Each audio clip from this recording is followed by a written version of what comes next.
인사할까요? 같이? 안녕하세요. 예.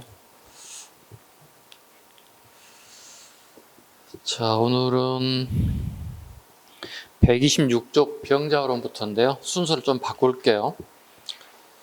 127쪽부터 먼저 가볼게요.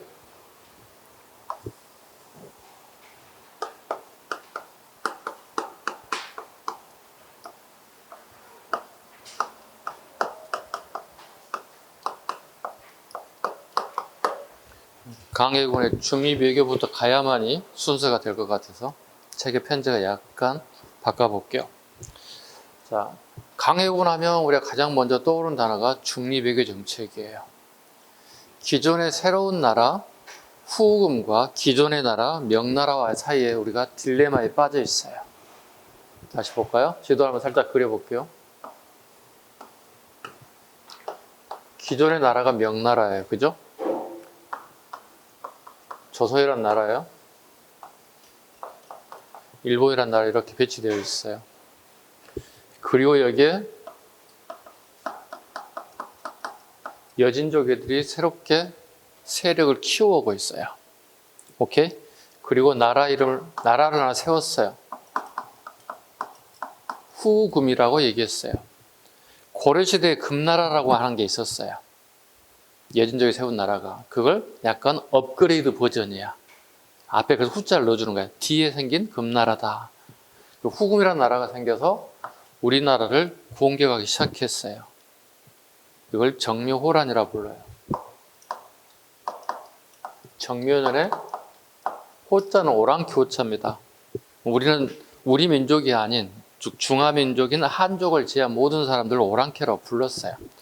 그래서 앞에 호자를 붙였어요. 오랑캐들 우리나라에서 난을 피웠다 이렇게 부르는 거예요. 오케이? 자, 봐봐. 후금이 공격이 올 때 우리나라가 뭐라고요? 정묘호란이에요. 근데 후금 애들이 세력을 키웠어요. 세력을 키워난 다음에 나라 이름도 개명을 해버렸어요. 나라 이름을 청이라고 바꿔버렸어요. 청이라고 바꾼 이유는 청나라 역사책에 나와 있습니다. 명나라의 한자 명을 이렇게 적습니다. 밝을 명자죠. 그죠? 해와 달이 합쳐진 게 얼마나 밝겠어요. 그잖아. 한자 합성하잖아. 해와 날이 일자니까 해와 달이 합쳐서 엄청 밝을 명자가 됐잖아요. 그럼 이건 전부 다 다르게 표현하면 이건 뭐죠? 불인 거예요. 환하게 빛나는 불인 거예요. 우리 불을 끄는 사람은 소방수들이죠. 그죠? 소방은 뭘 가지고 다녔죠? 물을 가지고 다녔죠. 그래서 청나라에다가 이렇게 앞에 삼수변에 물숫자를 집어넣어놨어요. 누구를 잡겠다는 의미를 가지고 있죠? 불 끄는 건 물이잖아요. 얘네들의 의도를 정확하게 알 수 있죠. 즉 이쪽 동남아시아, 그러니까 동아시아 쪽 전체를 갖다 패권을 가지고 한번 도전해보겠다는 의지가 국호의 명칭에 고스란히 담겨져 있다는 거예요. 어때? 이렇게 시작하면 어떻게 훨씬 내가 좀 더 편해졌지? 근데 우리 시험에서 이렇게 되게 이제 백배경을 우리 잡아드리잖아요, 제가. 이런 백배경이 있다는 걸 갖다가. 실제 시험에는 뭐가 나오느냐면 이거예요. 후금이 정묘호란을 일으켰다는 사실이야. 우리나라의 조선에 대해서. 두 개 나라가 조선에 침범해 온단 말이야. 후금이 공격이 올 때는 정묘호란이야. 오케이? 청이 공격이 올 때는 뭐라 그러? 병자호란이라고 그런단 말이야.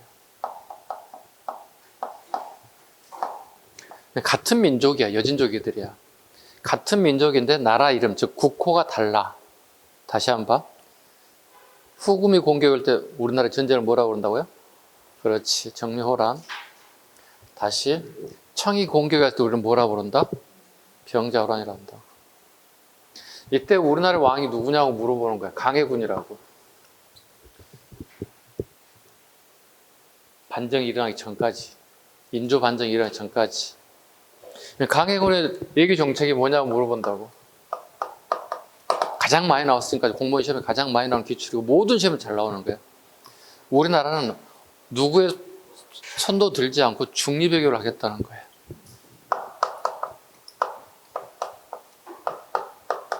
이게 예전에 한 30년, 40년 전까지만 해도 엄청나게 비판을 받았던 내용 중에 하나였어요. 어느 누가 동맹 관계를 맺어서 한 나라의 공격을 통해서 우리가 디펜스, 방어를 갖다 좀 더 강화시키는 게 옳지 않느냐 이런 비판을 많이 받았던 것들이에요. 최근 21세기 학회에서는 어떻게 되느냐? 강해군의 중립외교를 되게 한층 더 높게 평가해요. 왜냐하면 지금의 우리 동아시아의 정세와 비슷해요. 우리 지금 현재 한미일이 손을 잡았죠. 대신에 공산국가였던 오늘날 공산국가였던 북한, 러시아, 중국 애들이 힘을 합쳐가고 있죠. 지금 이게 전쟁이 일어난 지 이 시기를 지난 지 벌써 3세기 이상이 지났음에도 불구하고도 우리나라의 정세는 바뀌는 게 별로 없어요. 그렇죠? 우리나라 동아시아의 지정학적 이치 때문에 우리의 되게 이상한 데 껴있잖아요. 지금. 대륙에 편입되어 있는 것도 아니고 여기 껴있는 것도 아니고 위에 있는 것도 아니고 밑에도 아니고 모든 나라들이 탐나는 삼면이 바다인 아주 아름다운 우리나라를 욕심내는 나라가 너무 많다는 겁니다. 예나 지금 똑같습니다. 우리는 이런 지형 안에 포함된 것을 우리가 태어나고 성장하고 있다는 거예요. 그렇죠? 그래서 우리나라에 살고 있는 사람들은 이미 초중고 시절부터 이걸 이미 겪고 살고 있는 거예요, 우리가. 특히 우리 남성들은 군대 다녀오면서부터 어떻게 훨씬 더 국방에 대한 안보에 대한 부분이 훨씬 더 강화되기 시작하죠. 왜냐하면 본인이 직접 현장에 가서 몸을 부딪혀 봤기 때문에 국방에 대한 문제가 얼마만큼 절실하고 중요한지를 누구나 다 인식하고 있다는 거예요. 남성분이라면 충분히 이해할 거예요. 그렇다고 해서 여자는 모른다고 하시면 안 되지 않겠습니까? 동의합니다. 여자분들도 충분히 이해합니다. 가족들 전부 다 군에 관련된 분은 다 한 건씩은 다 겪거든요. 부모, 형제들 중에 한 분은 전부 다 군대를 가는 때문에 그런 법을 누구보다 다 잘 느끼고 있을 거라고 봅니다. 충분히 이해 가셨죠? 후군과 청에 대한 얘기. 강해군이 때 취할 수 있는 정책은 중립외교 정책이었다. 근데 이게 서인 정권이었단 말이야. 아니, 잘못 적었어. 북인 정권이란 말이야. 강해군을 뒷받침하는 세력들은 북인 정권이에요. 근데 반대 정치 세력은 누구냐? 서인이란 말이에요. 서인의 생각은 부인과 달라요. 우리도 마찬가지 아닌가? 현 정부에서도 마찬가지. 지금의 정부와 과거 정부들 현재 대북 관계, 그 다음에 대일본 관계 전부 다 막 바뀌고 있잖아요, 지금 이제. 그죠? 약간은 혼란스럽죠, 여러분들이. 그죠? 정치가 그래요, 이렇게. 그러니까 어떤 정당이 어떤 걸 추구하는 거에 따라서 거기에 살고 있는 국민들, 예전 백성들의 생각이 왔다 갔다 할 수밖에 없었던 것들이에요. 근데 예전에 백성들은 이 자체를 몰랐어요. 정보의 부족이에요. 그러나 지금 어떻게 정보가 넘치다 보니까 우리 머릿속에 엄청나게 많은 정보들이 축적되고 있어요. 그걸 스스로 판단하기 시작했어요. 지금 현재 정부 정책이 좋다고 하신 분들, 반대하는 사람들이 막 나뉘기 시작하는 거예요. 이게 나쁘다고 생각하면 안 되는 거예요. 당연한 일들이에요. 이게 없어진 게 더 문제가 될 수 있는 거예요. 어떤 정부든 간에 항상 여론이 찬이 있고 반이 있다는, 찬대와 반성이 있다는 사실을 항상 인지하고 가야 돼요. 괜히 어떤 정책에 대한 비판 의식을 갖는 건 좋은데 무작정적인 비판은 안 좋은 거예요.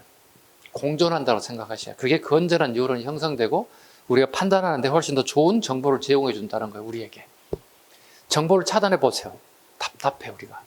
판단력이 안 서는 거예요. 예전에 그랬다는 얘기입니다. 지금은 그럴 수가 없다는 겁니다. 정보의 홍수에 살고 있으니까. 우리 스스로 판단하면 되는 거예요. 그죠?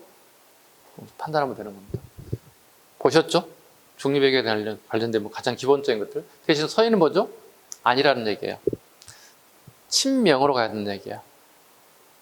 왜? 군신관계니까. 새롭게 세워지는 나라, 여진족이들하고는 갈 수 없다는 얘기입니다. 같이 갈 수 없다. 친명 계엄하겠다는 얘기예요. 친명, 금나라를 배척하겠다는 뜻이에요. 그러니까 어떤 붕당이 정권을 잡느냐에 따라서 대외관계가 확 달라져요. 지금 똑같아요. 별다른 거 없어요. 그러니까 어렵게 생각하지 마세요. 지금 이제 조그만 뉴스만 들어봐도 별 다른 게 없는데 이런 생각 확 들 거예요. 자, 교재로 다시 가봅니다. 자, 거기 중립외교 하나 밑줄 딱 그으시면 돼요. 오케이? 다른 거 필요 없어요. 강해군 나오면 딱 요거 하나만 잡으시면 돼요. 그 다음에 인조반정 보겠습니다. 인조반정 보죠. 뭘 1번으로 잡고 이걸 2번으로 한번 잡아보세요. 인조반정 보겠습니다. 이복 동생입니다. 능양군이죠. 인조라는 사람이요. 네. 네. 이복형을 몰아내고 본인이 왕위를 찬탈한 거죠. 서인 세력들에 의해서. 더하기 서인 세력과 힘을 바쳤던 능양군이 강해군을 몰아내고 인조 반정을 통해서 권력을 잡게 되었다. 그 첫 번째 원인 잡아보시죠. 폐모살제라는 단어가 너무 시험에 잘 나와서 별표를 한 3개 좀 할까요? 네. 인조 반정에 명분이 있어야 되잖아요, 우리가. 그죠? 정치라고 하는 게 명분이 있어야 되거든요. 내가 어떤 정책을 실행하려면. 폐모살제. 제자가 아우제자거든요. 네. 자기 동생 영창대군을 제거했죠.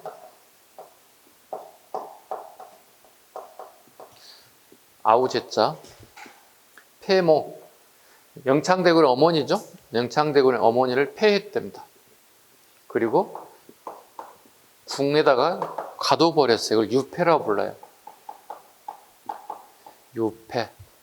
어머니는 앞으로 정치를 하라 하지 마라. 친어머니는 아니지만, 네. 친어머니는 아니시지만 앞으로 정치하지 마세요. 어느 한 궁궐에다가 가둬놔서 밖에 나오지 못하게 만들었어요. 즉 이걸 전문용어로 유배 가게는 선비들 갖다 뭐 이리안치란 말을 쓰거든요. 예. 그 집 밖에 나오지 못하게 만드는 거예요. 그러니까 가시덤불로 만들어서 밖에 나오지 못하게 만드는 이걸 이리안치라고 하는데 이리안치 비슷한 형태로 유폐시켰단 말을 쓰죠. 유폐는 다른 건 처음 쓰는 게 아니죠, 우리가. 후백제를 권고하신 분이 누구죠? 견훤이죠. 견훤이 자기 아들 첫 번째 아들 신금에게 어디에서 김제 금산사 유폐시켰단 말 들어보셨죠? 아버지는 앞으로 정치하지 마세요. 제가 금강인 없애버릴 거예요. 내가 정권 바톤을 물려받을 거예요. 신금이 하는 행위 중에 하나가 아버지를 금산사에다가 유폐시켰던 것들. 유폐시켰다는 얘기는 뭐예요? 죽이겠다는 얘기가 아니라 앞으로 정치 활동을 하지 마세요. 이런 얘기예요.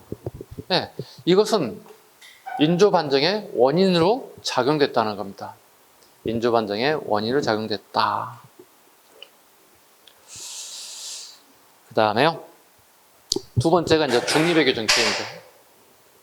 두 번째 원인, 방금 했던 중리배교 정책이 인조 반정의 원인, 즉 모티브가 제공되었다. 이 정도 충분히 됐죠? 이거 두 개만 잡으면 돼요? 뭐 깊은 내용까지 갈 필요 없어요. 여러분 전공하신 분들이 아니니까. 결과 보시죠. 명예에 대한 의리와 명분을 강조하였고 서인의 친명배금 정책이 시행됐다. 네, 친명배금 아까 방금 서인의 친명배금 정책이 시행되게 됐다. 그 다음에 서인은 재상 중심의 권력 구조를 되게 중요한 거 나왔습니다.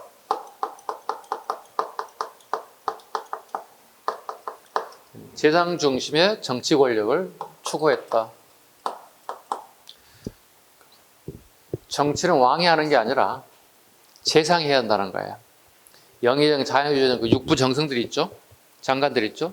고위 관료들, 영의정, 자의정, 우의정, 그 다음에 2조 판서부터 공조 판서까지 6조 판서, 이러한 사람들 최고 권력 최고 상위층에 해당되는 사람들이 정치를 하는 거라 생각한다는 거예요. 그냥 왕은 그냥 따라가면 된다는 거예요. 그러니까 재상 중심의 정치를 강조했다는 겁니다. 됐죠? 자, 그렇다면 이건 서인의 생각이잖아요. 그죠? 끊임없이 물어보잖아요. 남인은 누가 정치를 해서 생각하는 거죠? 왕이. 그래서 남인은 왕이 정치해야 합니다. 이렇게 강의했다는 얘기예요. 여기는 누구? 신하가 해야 됩니다. 이렇게 했다는 얘기예요. 그래서 서인은 신권 정치를 강조했고 남인은 왕권 정치를 강화했다. 왕권이 중심을 대해서 정치가 이루어진다. 이렇게 주장한다는 거예요. 이게 내 머릿속에 기본적으로 들어가 있어야 돼. 서인과 남인의 정치 패턴 자체가 즉 요즘 말로 영어로 지금 패러다임이 완전히 달라요. 이게 내 머릿속에 들어가 있어야 돼. 그래 붕당 정치할 때 내가 훨씬 더 이해 쉬워지는 거예요. 누가 어떤 붕당의 권력을 잡느냐에 따라서 달라지는 거예요.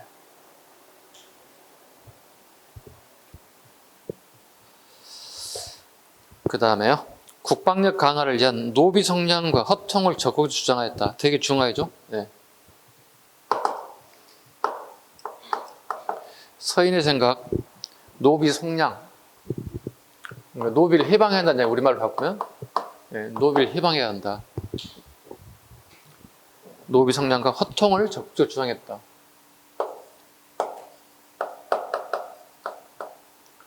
허통이란 우리가 일정한 신분을 가진 사람만이 과거 시험을 통해서 정계에 진출할 수 있지. 그죠? 근데 가장 문제가 되는 신분이 어디죠? 서얼들이죠. 서얼들은 문과를 보지 못하죠. 주로 보는 게 무과와 잡과잖아요. 기술직에 보는 거잖아요.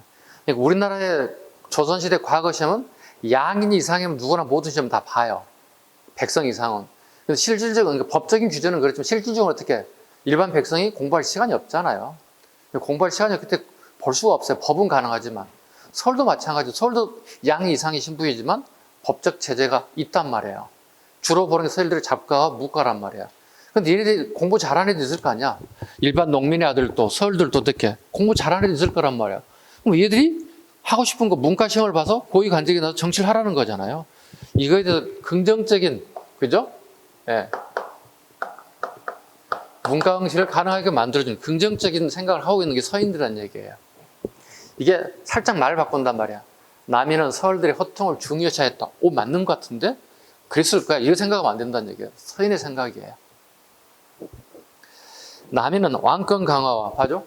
남인은 왕권 강화와 3, 4의 정책 비중을 중시했다. 사헌부, 사관원, 홍문관, 이거 우리 공무원 시험을 준비하는, 공무원 시험을 떠나서 모든 요즘에 중학생, 고등학생, 그 다음에 뭐 한능검을 준비하는 일반인들 모든 사람들이 꼭 알아야 할 단어가 조선의 되게 특이한 제도가 언론 기능이거든요. 언론 기능이 강화된단 말이야. 언론 기능은 뭐야? 정부의 정책을 비판하고 견제하는 기능이거든요. 그죠? 지금도 마찬가지 아닌가요? TV 매체, 신문 매체, 하다못해 요즘 막 유튜브까지 설치고 난리가 아니잖아요, 지금. 그죠? 네, 유튜브 보면 뉴스 막 난리하고 있잖아요. 이게 정보가 맞는지 옳은지 가짜인지 판별하기 어려울 정도로 난리반단 말이에요. 그건 여러분이 선택 잘해야 돼요. 유튜브를 보실 때 우리. 그죠? 유튜브를 보고 그걸 진짜로 믿으시면 안 돼요. 거기는 검증을 하지 않는 거잖아요. 그냥 밖으로 나가는 거잖아요. 막 나가는 거잖아요. 그냥. 그죠?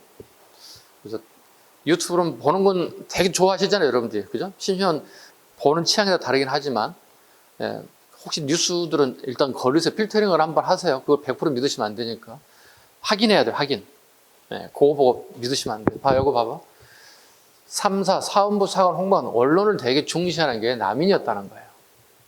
그러니까 사헌부, 사관. 대표적인 게 또 있죠, 이렇게.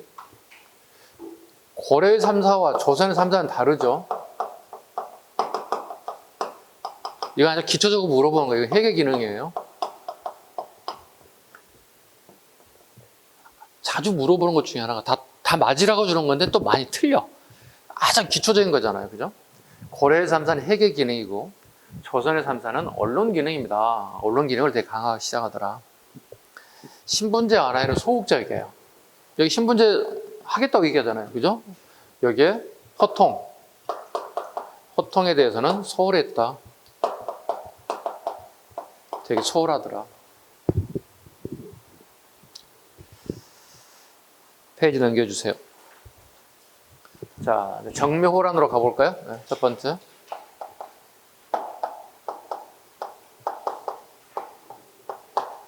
정묘호란 갑니다.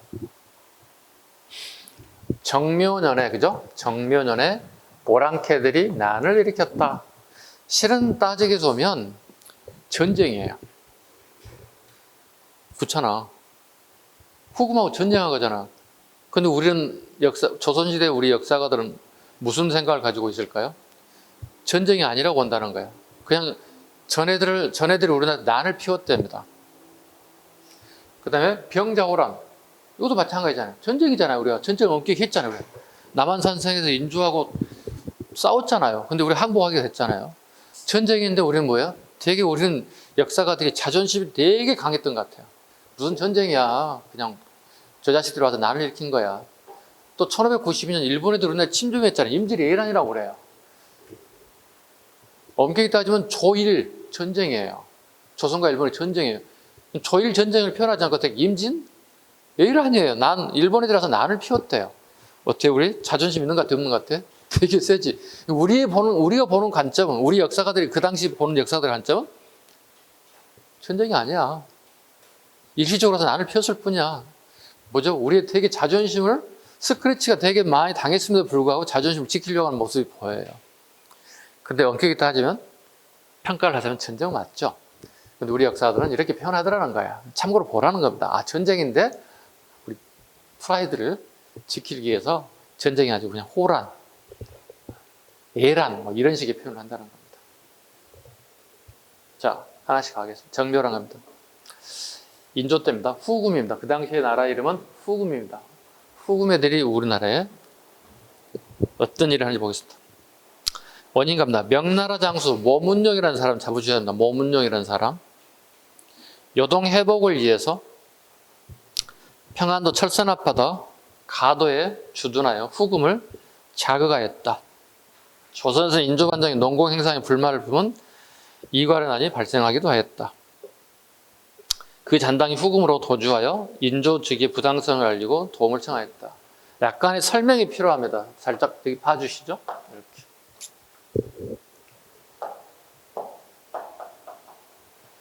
명, 조선, 후금입니다. 자, 보시죠.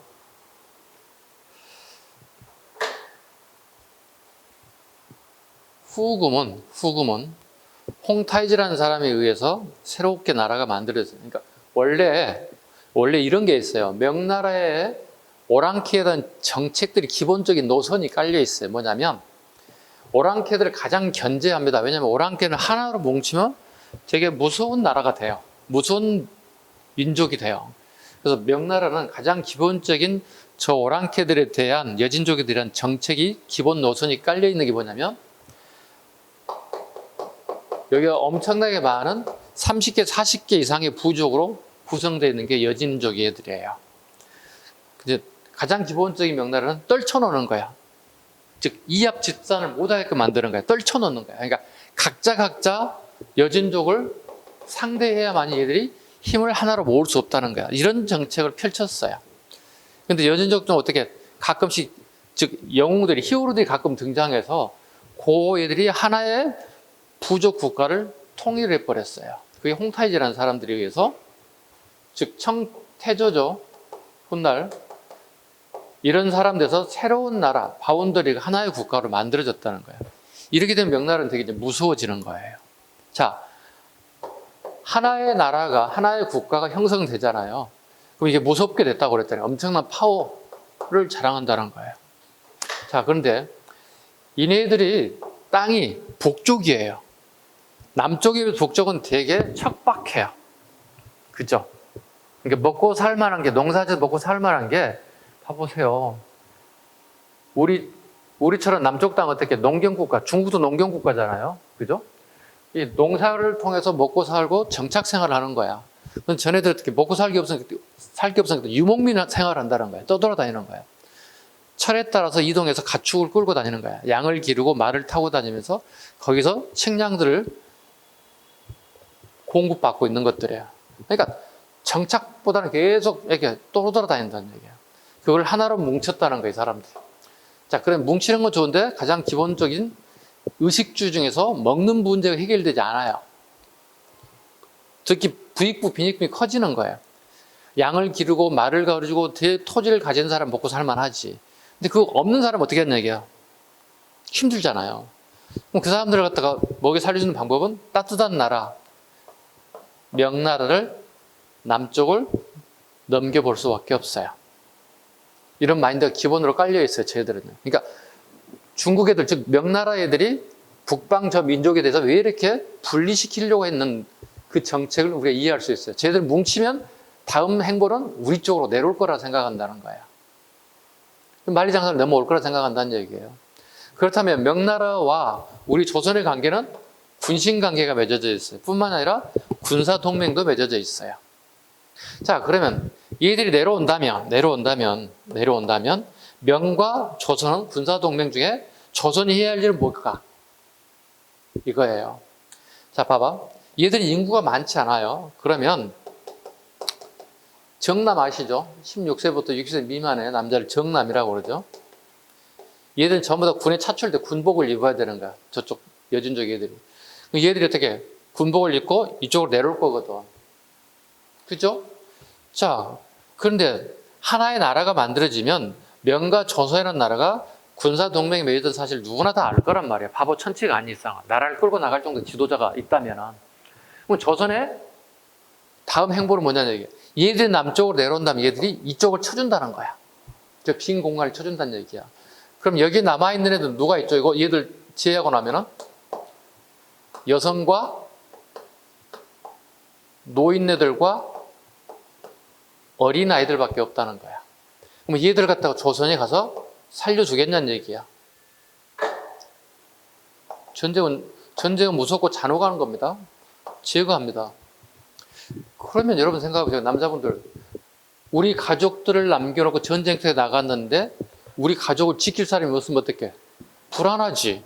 그러지 않을까요? 선생님부터 불안할 것 같은데요? 그렇잖아요.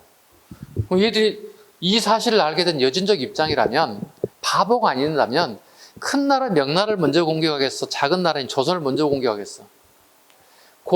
진짜 공격을 또 학전하기보다 어떻게 너희 새끼들 꼼짝 말고 가만히 있어. 움직이면 너 죽인다? 시켜서 총 잡으러 꼼짝 마. 움직이지 마. 움직이면 쏠 거야. 이렇게 시작한다는 거. 그게 뭐라고? 정묘호란이라고. 마구잡이 정묘호란 막 들어가지 말고 빽빽이를 좀 잡아보면 정묘호란이 여진족 애들 입장이 되게 합당한 거야. 우리는 되게 못마땅하지. 우리에게 이해를 가했으니까. 그러니까 서로 상반된 생각을 가지고 있는 거예요. 그죠? 우리가 보는 시각과 여진족 애들, 후금 애들이 보는 시각이 좀 다르죠. 사뭇 다르죠. 뭐 이렇게 되면 어떻게 두 개의 국가의 정세를 다 파악할 수 있으니까 되게 좀 더 편해졌잖아요. 이게 정묘호란이라고. 그럼 쟤들이 우리나라에 오더라도 전면전을 하긴 쉽지가 않다는 거예요. 그죠? 그렇다면 명나라 애들이 또 생각이 있겠지. 뭘 할까? 군사를 파견해. 어디에다가? 평양에다가. 우리 책에 안 나온다 이것은. 어디? 명군을 파견한다고. 조선의 군대가 후금을 전부 다 디펜스를 완벽하게 할 수 없다 생각하는 거야. 그럼 명나라 애들 생각해봐. 전쟁터를 이 앞전에 우리 임진왜란 때 잠깐 얘기했어. 전쟁터를 명나라 진해 땅에 하는 게 낫겠어? 조선에다 하는 게 낫겠어? 조선에 하는 게 낫겠지. 그렇잖아. 생각해봐. A와 B가 싸우는데 우리 집에 와서 싸우라 하면 우리 집 거실에 싸우라 하면 우리 집 난장판 되잖아. 솔직히. 대충 우리 쫓아내려고 하고 경찰 부르는 이유가 어떻게? 제발 우리 집에서 행패 부리지 말고 싸우지도 말고 그냥 꼼짝도 하지 말고 나가세요. 이거잖아요. 우리가 경찰 부르고 하는 이유가. 우리 집은 싸우시면 밖에 나가 싸우세요. 두 분이. 우리 집에 싸우시면 안 되잖아요. 이렇게 하잖아요. 우리가. 굳이 우리가 그 싸움에 끼어들어서 그 소용돌이 안에 들어가서 내가 호적거릴 필요는 없는 거잖아요. 우리 가장 신경 쓰이고 누가 간섭하는 거 막 싫어하잖아요. 우리가. 모든 사람들 그렇잖아요. 자, 여기에 평양으로 명나라 군이 파견돼요. 오케이? 자, 그럼 우리 조선 정부에서 어떻게 생각을 해야 돼? 오, 이거 봐라. 이렇게 돼야지.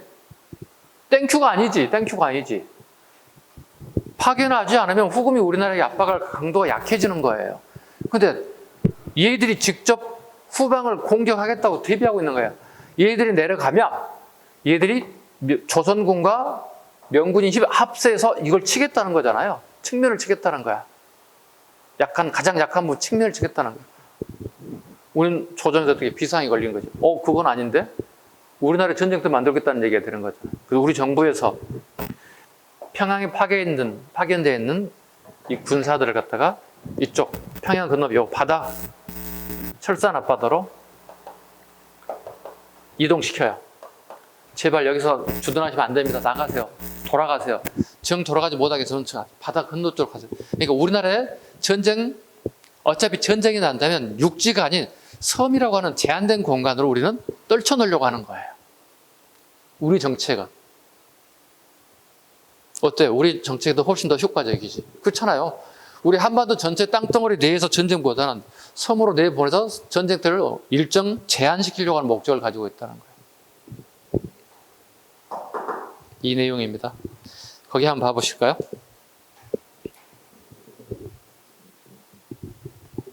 전개 부분 봐주시기 바랍니다. 디귿번. 후금이 이괄의 난과 강해군을 위하여 보복한다는 구실로 3만여 명의 군대를 이끌고 안주와 의지를 함락. 항해도까지 침략하자 인조는 전세가 불리하자 강화도로 몽진했습니다. 강화도 밑으로 오시죠. 그러니까 정묘호란 때는 강화도로 몽진, 피난 갔다는 거예요. 예. 우리 일반인들을 위한 피난이고 왕이 움직이는 걸 몽진이라고 불러요. 예. 몽진을 하게 되었다. 이때 의병이 등장합니다. 정봉수, 이립 등이 철산의 용골산성, 이립의 의주 등에서 의병을 일으켜 강군과 함께 후금의 군대에 맞서 싸웠다. 정봉수, 이립 잡아주시죠. 그 별표 한 3개 하십니다.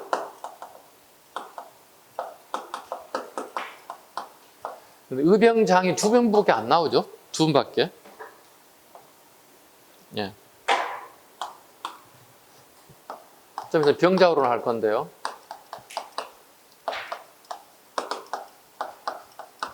전쟁이 났는데 병자호론 때는 의병이 없고요. 정묘호론 때는 달랑 2명이 의병장을 책에 나옵니다. 좀 이상하지 않습니까?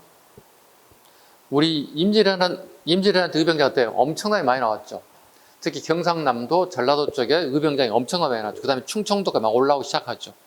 그 다음에 경기도 쪽까지 막 올라오기 시작하거든요. 각 지역별 의병장이 엄청 등장하거든요. 그런데 정묘호란과 병자호란 때 의병이 확 급격하게 줄어든 이유가 있습니다.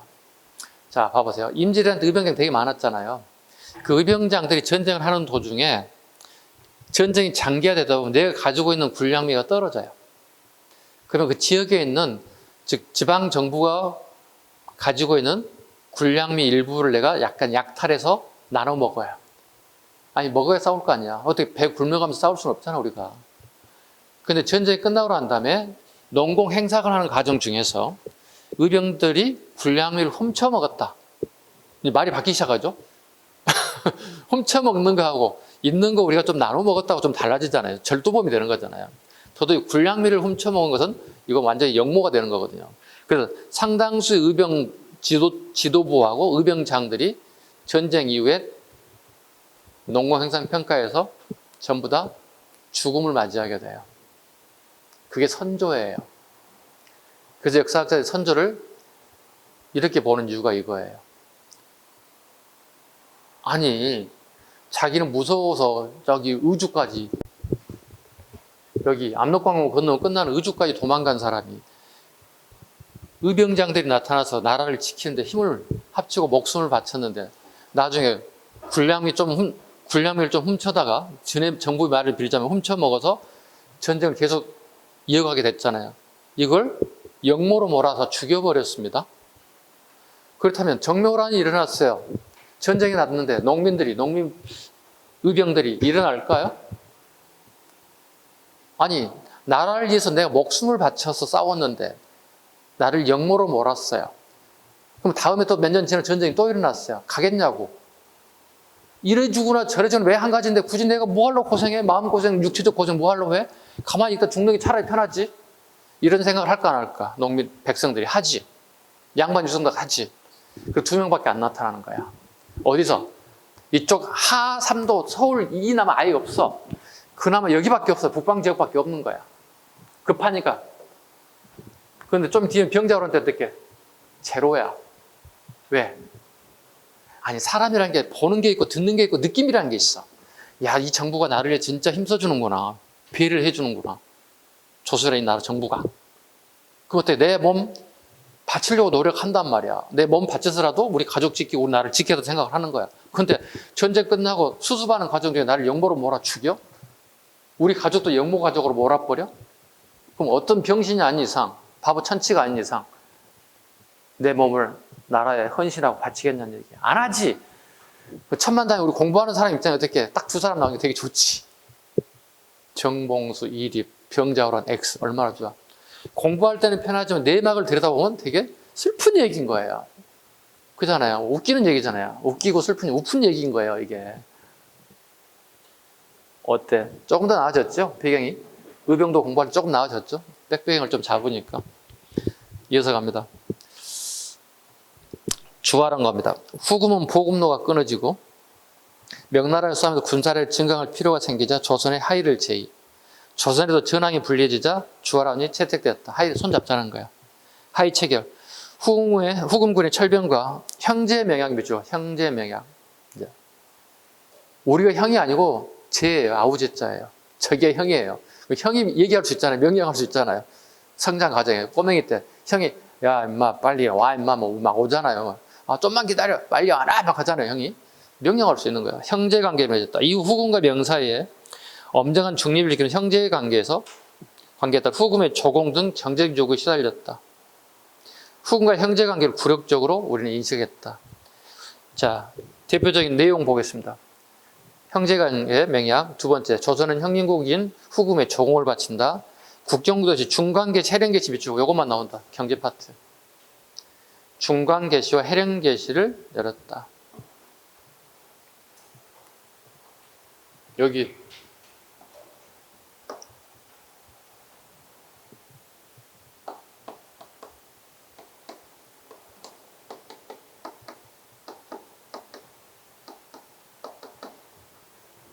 중간계시, 해령계시.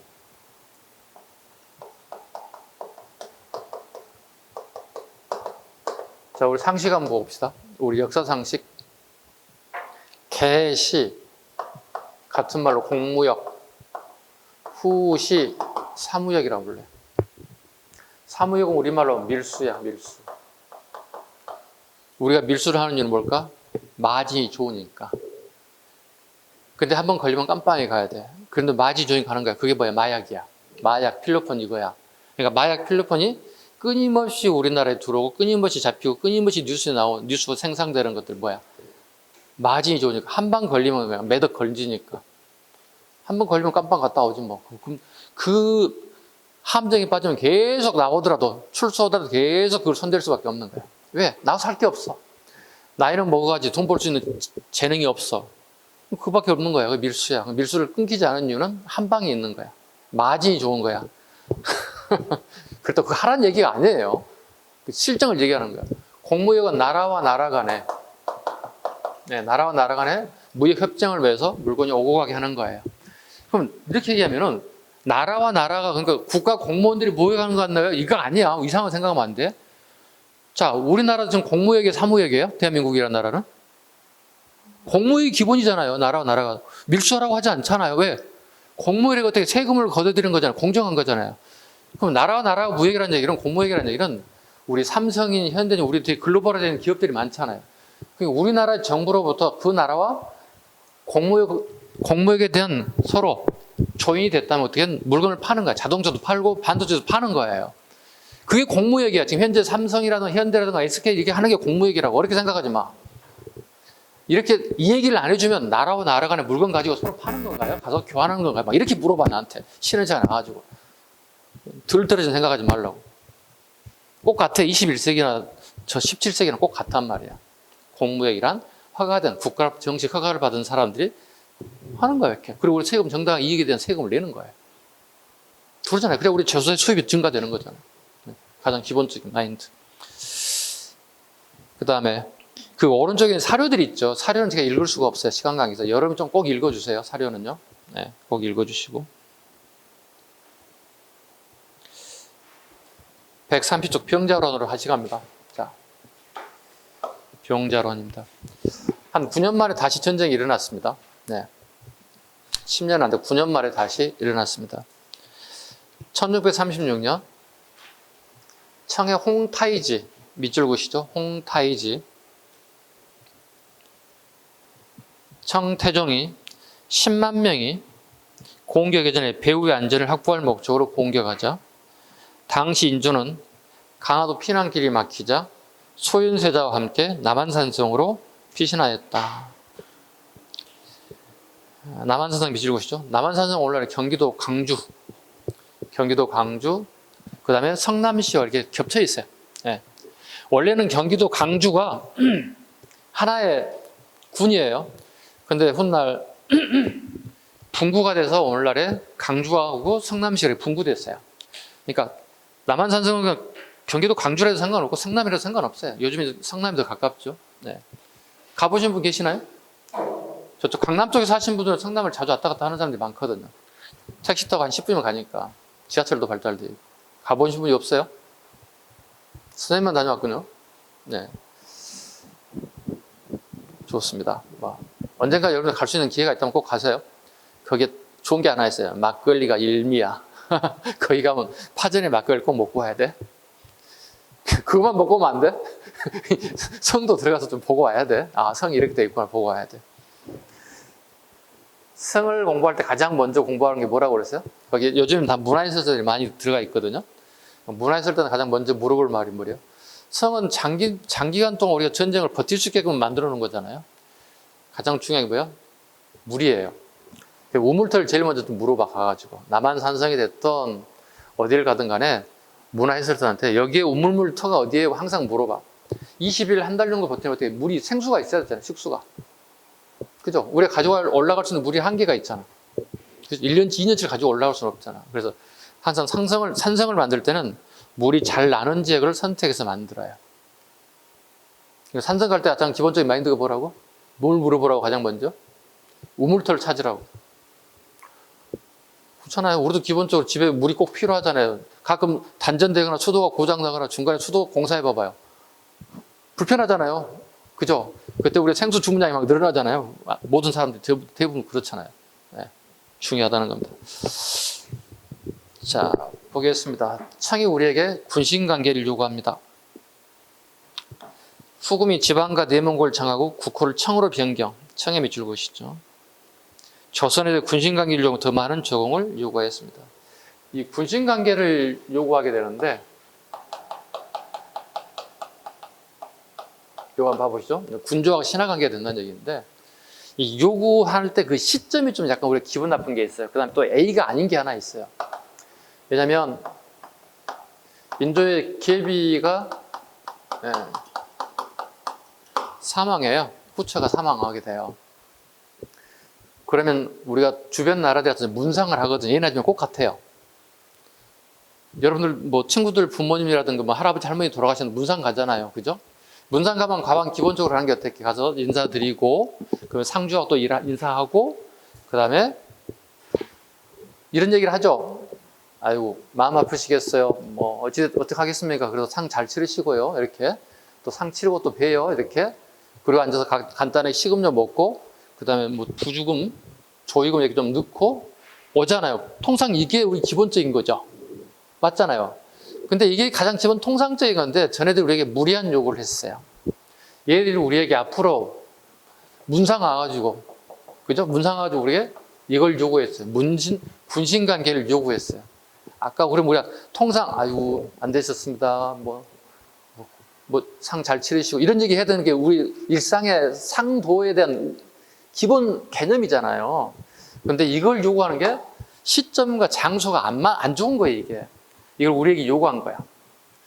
우리한테 왕이 보고해야 될 거 아니야. 이거 요구했습니다. 왕은 기가 막힐 거 아니야. 상중에 와가지고.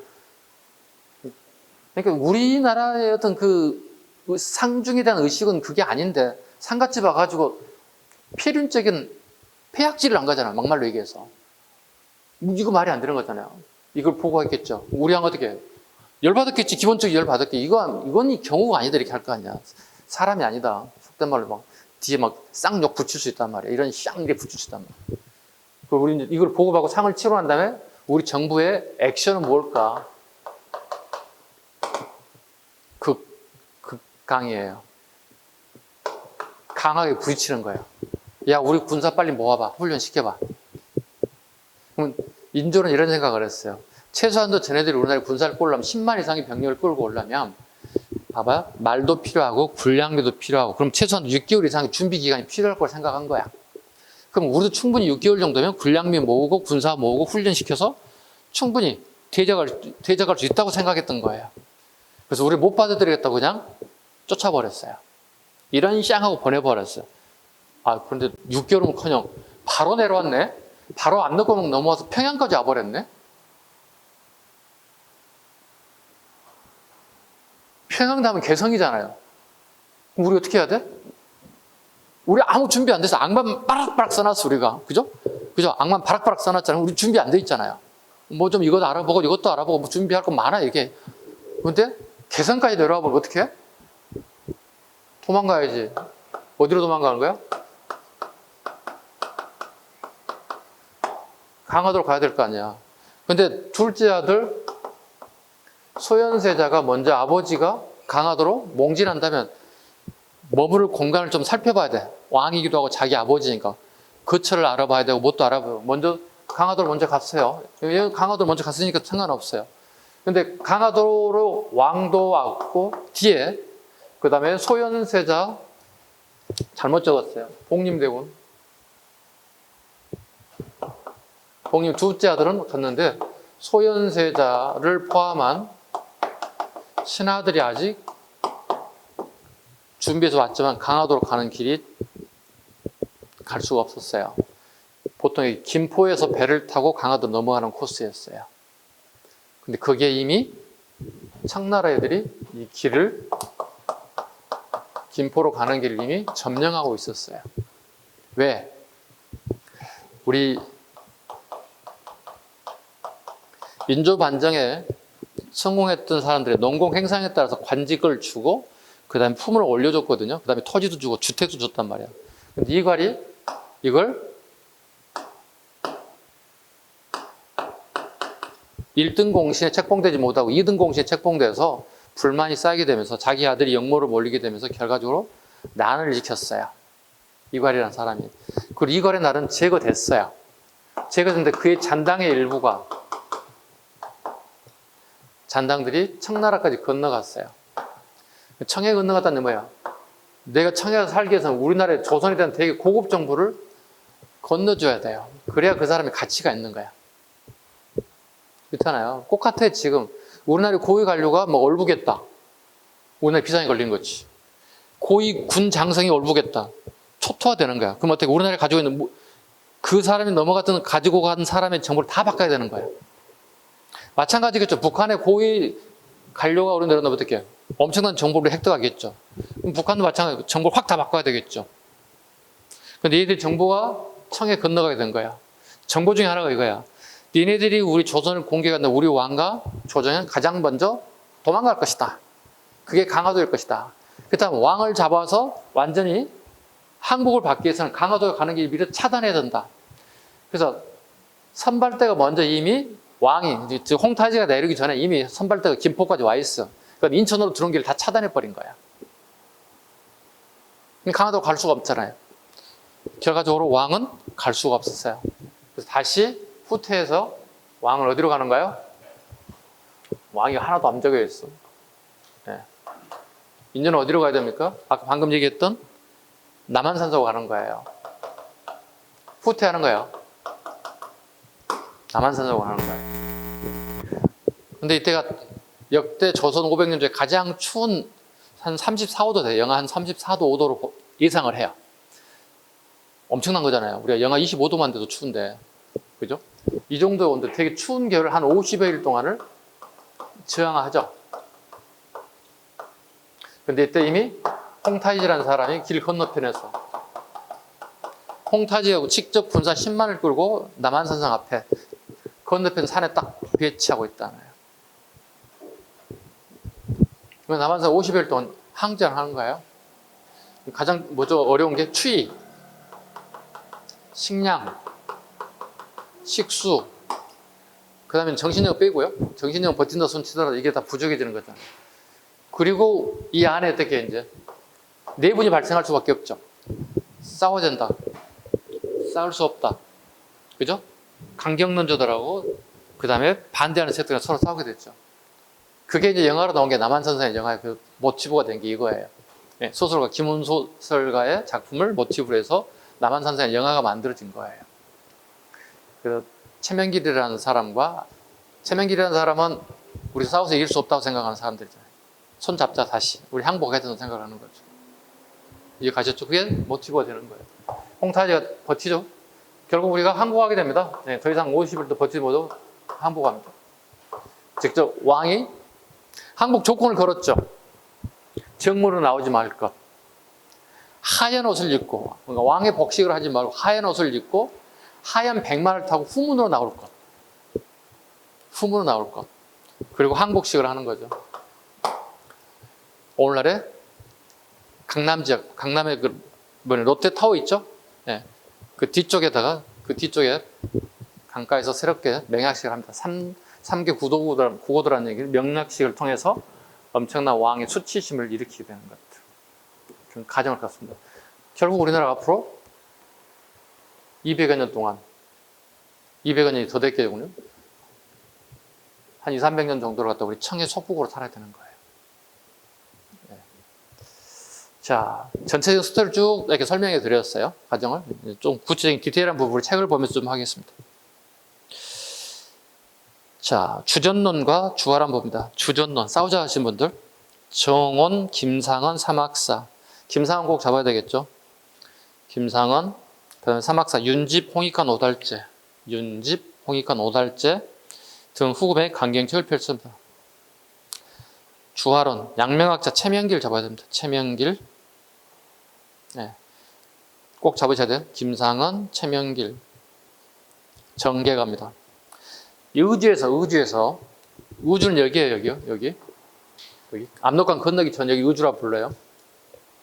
임경옥이 백마산성을 지키고 있자 청군은 직접 서울로 진격하였다. 다르게 표현하면 이거 봐봐. 백마산성을 싸우는 게 아니라 이렇게 우회해버렸다고. 이렇게 싸우지 않겠다는 거예요. 되게 위험한 작전인데 그냥 우회해버렸어. 자신이 있으니까. 쟤들 못 나온다고 생각하는 거야. 홍타이즈가 군사 10만을 끌고 서울로 내려와 버리는 거야. 청해 선봉대 황해도侵유하자 강화도로 몽진하기 위해 출발하였으나 행주산성과 양화진 일대에 이미 청군이 들어와 강화도 가는 길이 이미 막혀 남한산성으로 피난, 청군에 대항하였다. 식량 부족과 추위 등으로 항전의 한계가 나타났고 조정 대신들의 격렬한 논쟁이 벌어졌고 결국은 성문을 열고 항복을 하게 되었다. 결과 인조는 삼전도에 나가, 삼전도에 밑줄이고 있습니다. 삼전도에 나가 3개 국어도 밑줄였습니다. 3개 국어도. 절을 한 번 할 때마다 3번씩 하고 머리를 읊조리고 그걸 3회 반복하는 것 같다가. 이건 청나라의 이제 예법 중에 하나예요. 항복 예법 중에 하나인데 되게 왕에게 되게 치욕적인 행동 중에 하나였겠죠. 청과 군신강경을 했고 소현세자와 복림대군, 소현세가 첫 번째 아들, 복림대군 두 번째 아들과 강경한 척하러 얹은 홍익한, 윤집, 오달재 같은 삼학사와 많은 백성들이 청에 끌려갔다. 물론 거기 김상원도 끌려갑니다. 거기 플러스에 김상원도 거기에 끌려갑니다. 끌려갔던 삼학사들은 거기서 바로 처형됩니다. 청에 가가지고. 최명길은 끌려가서 훗날 나이 많이 먹고 한 70 넘어가지고 우리나라에 와요. 그러니까 힘 다 떨어진 노인네가 돼가지고 김상원 요즘 별 힘을 쓸 수가 없는 시대가 돼버렸죠. 그림도 한번 봐보시죠. 남한산성의 모습입니다. 그 다음에 오른쪽에 삼전도비. 우리가 되게 치욕적인 내용을 여기다 다 기록을 했어요. 우리나라 말, 그러니까 한자죠. 한자, 그 다음에 여진족 말, 그 다음에 몽골 말, 이렇게 3개 국어로 어떻게 통해서 삼전도에 대한 기록을 남기게 됐습니다. 지금 보시면 유리로 윗부분, 천정과 벽 부분 다 강화 유리로 씌워졌거든요. 그 전에는 이 강화 유리가 없었어요. 근데 우리 노량진에 공부하는 수험생들이 선생님 수업을 너무 충실히 들은 결과 이런 치욕적인 비가 우리 강남 한복판에 있어서는 있을 수 없다. 가서 우리 교통사고 나면 빨간색 라카 차에다 옛날에 싣고 다녔거든요. 우리 뭐 CCTV가 없던 시절에 줄을 그거 확인하기 위해서 그 라카를 가지고 가서 이렇게 X를 막 했다고. 삼전도 비에다가 정면, 후면, 옆면 막 했다고. 그럼 이거 관리하시는 분, 이거 서울시 문화재예요. 관리하시는 분들은 매일 그 청소하는 게 일인 거예요, 이게. 그래서 정부에서 관리하기 위해서 어떻게 서울시에서 관리해서 강화유리를 씌웠어요. 그래서 우리가 범죄를 저지른 사람들은 피의자라고 그러는데 피의자가 파출소나 경찰서 끌려가면 조서를 써야 되잖아요. 이름, 뭐 생년월일, 뭐 직업 막 이렇게 적잖아요. 노량진 수험생 이렇게 적는 거야. 왜 그랬어? 우리의 치욕적인 역사이기 때문에 제가 X를 그었습니다. 시간 만에 언젠가 방망이가 와서 커다란 쇠파이프를 가져왔을 때 때려 부시겠습니다. 이렇게 강경하게 막 얘기하는 거야. 가장 난처한 사람 누굴까? 선생님들이야. 역사 선생님들이야. 우리의 치욕적인 문화가 지금 여기 있습니다. 이렇게 얘들이 가서 락같이 칠하고 막 강경한 발언을 했어. 근데 조석구민 경찰도 이거 다 알아요. 경찰도 역사 과목에 포함되어 있는 거니까 치욕적인 삼전도비라는 걸 알기 때문에 웃으면서 서로 조서 쓰는 거야. 에이, 그래도 그렇죠. 예, 그러셨어요. 이렇게 서로 간에 이렇게 정답만 나눠가면서 쓰는 거야. 볼까, 이건? 벌금 물습니다. 네, 문화재 훼손죄가 되기 때문에 벌금 내야 됩니다. 야, 덥다. 왜 이렇게 덥냐, 이거. 나 땀으로 범벅이 되는데. 좀 이따 에어컨 좀 틀어야 되겠다. 북벌계획 봐주시죠. 북벌론. 청에 대한 적개심과 문화적인 우월감을 바탕으로 북벌론이 제기되었다. 청의 감시 속에도 군비를 확충했다. 북벌론. 보시죠. 자기 아들 2명 다 끌려가고 신하들 끌려갔잖아요. 근데 인조는 이제 북벌을 주장한다는 얘기예요. 청에 복수하겠다는 얘기죠. 청에 복수를 하겠다. 북벌론이 대두되기 시작하더라. 소중화 사상. 중국의 나라의 중화 사상이 영향을 받아 활달한 자민족의 중심의 사상으로 조선과 베트남을 소중화 사상으로 들었습니다. 소중화 사상. 우리 중화주의라는 얘기 많이 들어보셨죠? 네, 중국이 중심이 되는 중심인 국가, 세계 중심 국가라는 생각을 가지고 있는데 중국은 이제 망해가고 있으니까 우리 베트남과 우리나라 같은 게 한자 문화권이다 보니까 같은 그런 생각을 가졌다는 거야. 우리가 작은 중국이다. 이런 생각을 가지고 소중화 의식이 나타나기 시작하더라. 됐죠? 자, 근데 문제가 또 하나 있습니다. 우리나라의 신하들과 그 다음에 아들 2놈이 전부 다 인질로 가 있단 말이에요. 자, 그런데 소현세자가 복림대원이 앞으로 이 사람은 왕이 될 사람이잖아요. 세자로 책봉된 사람이니까. 왕이 사후에 죽고 나면 바로 이 사람 왕이 될 사람인 거예요. 소현세자에는 문제점이 하나 발견되는데 되게 개방적이에요. 좋죠. 개방적이라는 거 되게 좋잖아요. 오픈마인드니까. 꽉 막힌 사람은 좋지. 말이 통하니까. 근데 청의 문화를, 그죠? 청의 문화를 수용하겠다는 거예요. 여기는 뭐 되게 다양한 거 있습니다. 뭐 과학, 기술, 뭐 무기, 뭐 다양한 정치 체제, 다양한 부분을 받아들이겠다는 거야. 왜? 우리가 청나라라고 해서 우리가 오랑캐라고 막 이렇게 치부했던 애들인데 실제 가서 봤더니 아니었어요. 이미 선진 문물이 들어와서 우리나라가 정작 오랑캐처럼 보였던 거예요. 아니, 내가 오랑캐라고 여기서 조선에서 욕을 했는데 실제 가서 봤더니 오랑캐가 아닌 거예요. 아, 우리가 본받을 게 너무 많구나. 오픈 마인드예요. 근데 복림대군은 형이 짱이니까 할 말이 없는 거예요. 소현세자는 뿐만이 아니라 거기에 부인, 보통 강씨분이라고 하는데요. 강씨분이 훗날 이제 민해빈으로 복원되긴 해요. 숙종 때. 좀 스토리가 좀 복잡하긴 한데요. 자, 소현세자는 어떻게? 그래서 청나라의 관리들과 되게 관계가 우호적이에요. 되게 우호적이에요. 되게 약간 그 마인드 자체가 되게 적극적이에요. 사교적이에요. 그러니까 사람을 사귀기 위해서 청나라의 고위 관료와 왕실 사람들을 잘 사귀어서 우린 조선이라는 나라에 커다랗게 후환이 없게끔 만들어야 된다고 생각을 하고 있는 거야. 그리고 우리가 받아들일 거 받아들여야 된다고 생각하는 거야. 그럼 가장 중요한 건 사교지. 친구를 맺는 거잖아요. 친구를 맺는 것처럼 가장 중요한 거예요. 일단 먹이면 질 방법이 없다. 아니, 먹는 치고 딴소리 못 한다. 너 자꾸 먹이지 마라. 저 친구 오늘 나한테 과자를 하나 갖다 줬어. 네. 아침부터 과자를 갖다 줬어. 나를 어떻게 하는 얘기인지 모르겠어요. 네. 그래서 선생님을 사랑하는 데서 얘가 병이 더 좋구나 생각을 했어요. 병이 더지지 않고는 있을 수 없는 일들이에요. 자, 봐봐봐. 가장 중요한 게 먹는 거라고 그랬잖아요. 전애들은 쌀이 어떻게 생산된 줄 몰라요. 그냥 나무에서 쌀이 생산된 줄 알아. 서울에 있는 촌놈들처럼 이렇게 생각해. 네? 도시남들은 벼가 재배되고 쌀이 생산되는 과정을 모른단 말이야. 그래서 직접 본인이 모종을 하고 벼를 수확하고 탈곡해서 쌀을 껍질을 벗겨서 쌀밥을 하고 반찬을 만들어 대접을 해요. 이 과정을, 이 프로세스를 다 보여주는 거야. 오랑캐도 유목민이잖아. 동물 기르고 동물 잡아먹는 애들이야. 그러니까 쌀은 그냥 모르는 애들이야. 이걸 보고 애들이 기가 막히게 하는 거야. 아주 새로운 어떤 정보들로 접하니까 되게 우호적 관계가 되는 거야. 자주 왕래도 하고 밥도 먹고 술도 먹고 되게 친하게 되는 거예요. 또 저희들 왕실과 왕자들과도 되게 친해지게 친교를 맺고 우호적인 관계를 맺는 거예요. 그런데 이 정보들이 전부 다 어디로 건너가느냐? 인조에게 이 정보가 다 보고돼요. 첩자들에 의해서.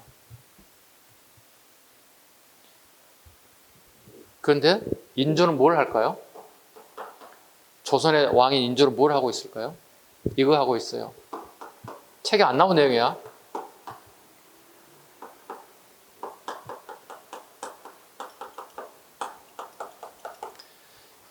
한 나라의 왕이 나라가 거덜났잖아. 거덜나면 어떻게 책임지고 용퇴해야 돼. 물러나야 돼. 상식적으로. 그렇지 않을까요? 우리가 대통령 막 탄핵도 하는 나라잖아요. 우리나라 엄청난 나라야. 남의 나라 하지 않는 헌법상의 내용을 우리 실제로 실천하는 나라, 우리나라야. 막 탄핵도 하잖아요. 아니, 봐보세요. 청나라와 조선은 서로 상호간에 첩자들이, 스파이들이 엄청나게 파견돼요. 예나 지금 똑같아요. 그 인조에게 소현세자의 봉인된 얘기가 인조에 막 들어갈 거 아니야.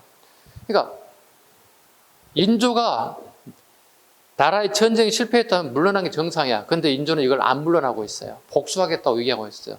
그리고 백성들을 향해서 이렇게 애치고 있어요. 호운 불병년 얘기하고 있어요. 호는 오랑캐 호자예요. 오랑캐의 우는 채 100년이 가지 않는다. 곧 머지않아 오랑캐는 망할 것이니 좀만 기다려라. 이런 생각을 하고 있다는 거야. 그러면 청이 이 사실을 알까 모를까? 당연히 알지. 시중에 우리 백성이 아는 내용은 청의 스파이 귀에 들어가겠지.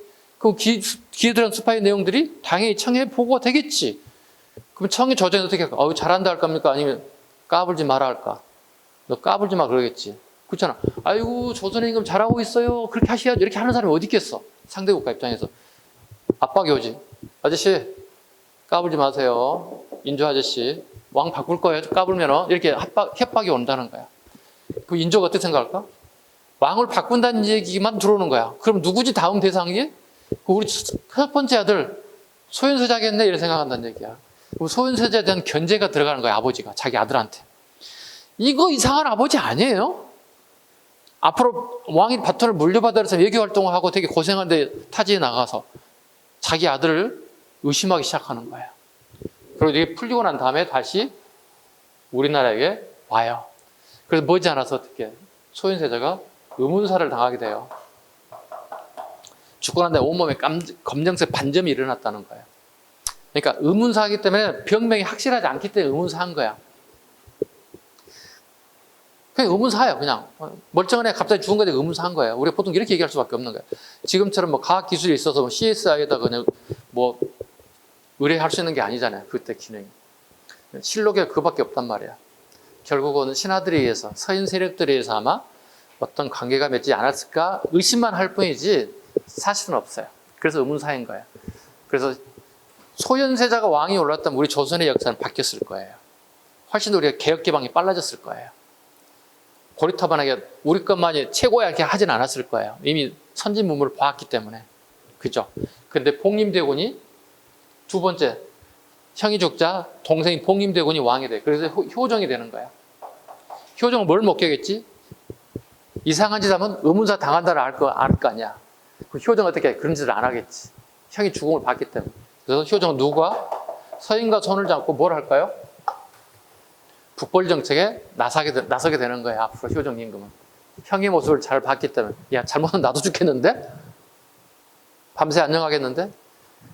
오케이. 이게 역사예요. 더 재밌는 얘기 되게 많은데요.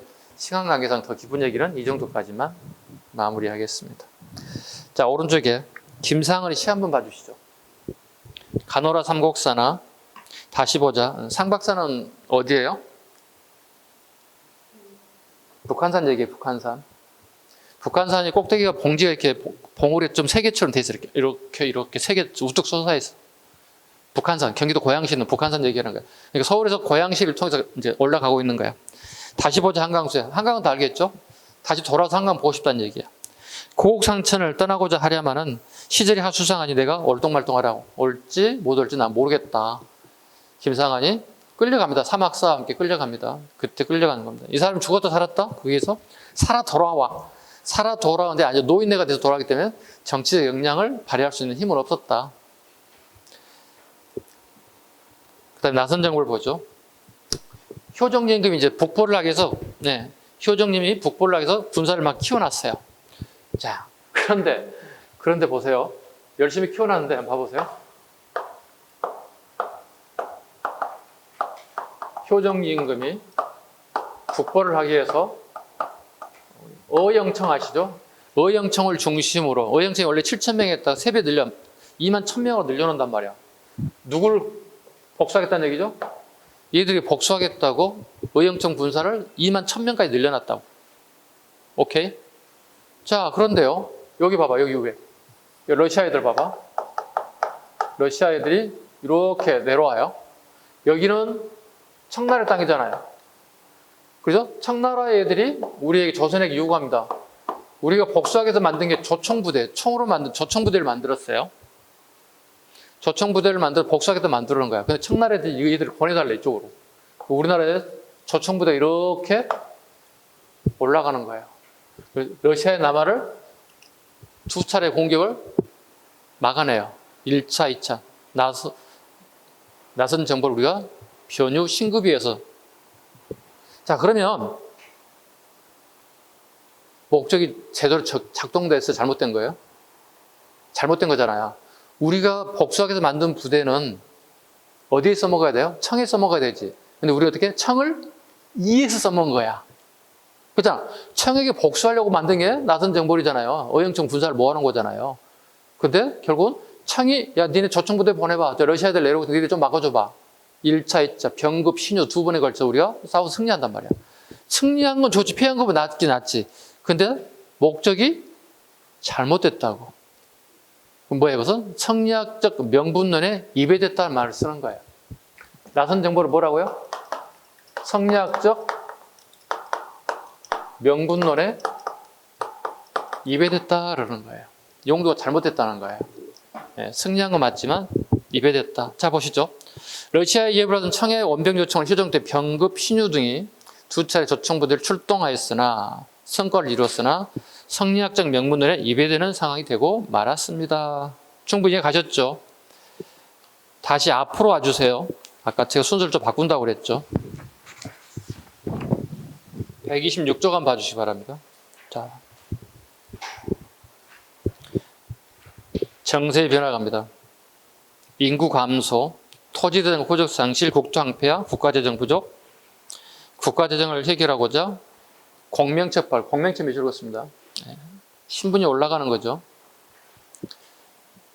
경복궁, 불국사, 조선왕조 실록 등 문화재가 파괴되었다. 명, 파병으로 인한 막대한 비용의 지출, 정치 혼란과 국력 약화, 여진족 성장, 후금의 건국, 누르하치 정도. 일본은 도요토미 히데요시 가문이 몰라가지고 임진왜란을 계기로, 그리고 도쿠가와 이에스가 에도막부를 통해서 권력을 잡게 되었다. 그리고 임진왜란을 기점으로 우리나라의 조선의 할자, 그림, 서적, 학자, 인쇄공, 도자기공 많은 기술자들이 일본으로 끌려가게 되었다. 특히 도자기공 많이 잡아야 되겠죠. 그 밑에 있는 그 비석 중에 이삼평비라고 봐보시죠. 이삼평, 공주에 있는데요.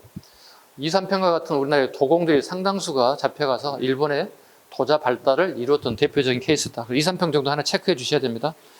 임진왜란에 미친 영향들 쭉 한번 살펴보고요. 자, 좀 쉬어가도록 할까요? 좀 쉬겠습니다.